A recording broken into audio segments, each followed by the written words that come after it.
Mga kapuso, atong mas palapdan pa ang atong kahibalo labot ni ining organic farming ug paon sa kini nakatabang sa mga lumad sa Marilog District dinhi sa Davao City.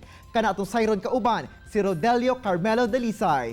Sir Rodelio, maayong buntag ug welcome sa At Home with GMA Regional TV. Kamusta ka, sir? Okay ko karong buntaga. Okay na okay. O good morning po, Argil. Sir Rodelio, unang-una, unsa ba imuhang nahimong inspirasyon sa pagsugod nimo ni ining organic farming dinhi sa Davao City, sir? Nag-umpisa gyud ni sa 2014. Gikan magugo sa US.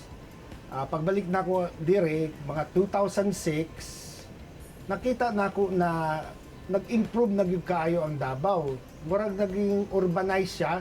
Ang akong giuna-una ato, murag na sa syudad na takayo na nawala naman yung mga garden sa atong mga palibot. So nag-umpisa ko dire og nagtanom, no? Tanom kong mga gulay. Ang purpose ato pang sariling consumption lang. Pero sa kadako sa area na sayangang gyud ko, gitamnan na nako tanan og halos tanang gulay. Pero ang pagtanom nako ani organic or natural. Sir, alang nimo unsa ba ka importante ang kining pagpananom sa atong mga tugkaran ilabi na karong panahon sa pandemya? Ang importante gyud no na dili ba ingon na porque wa kayuta. Usually sa apartment wala ka yuta kundi makita nimo semento tanan. Gamit ka lang ka ng mga recycled na container, di ba nagainom kag mineral water, gamitan na as imong paso.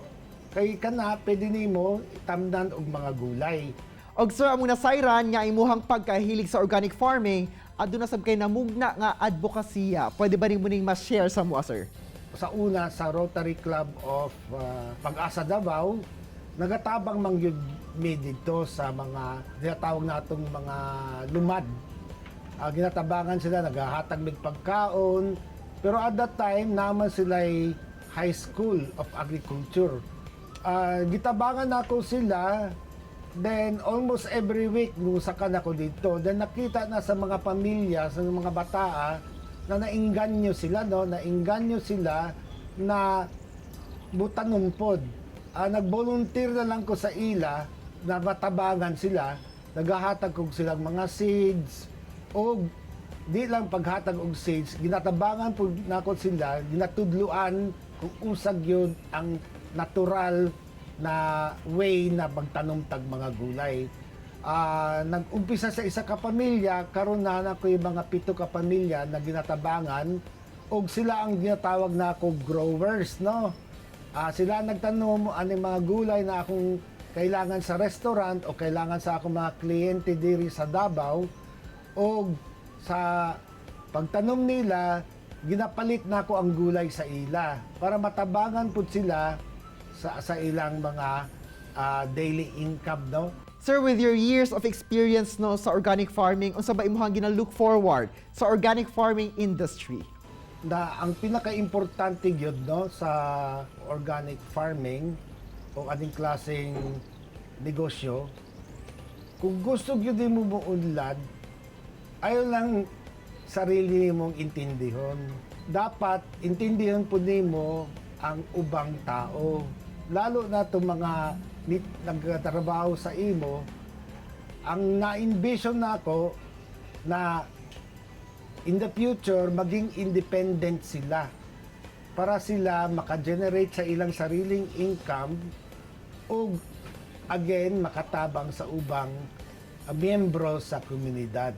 Og sir, unsa ang mensahe nga buot nimo ipaabot ngadto sa mga buot sab mag-venture sa organic farming? Ang akong mensahe lang mahatag no sa atong mga kapuso, kahit na walay pandemya, importante gyud nga tanan ta maging ready.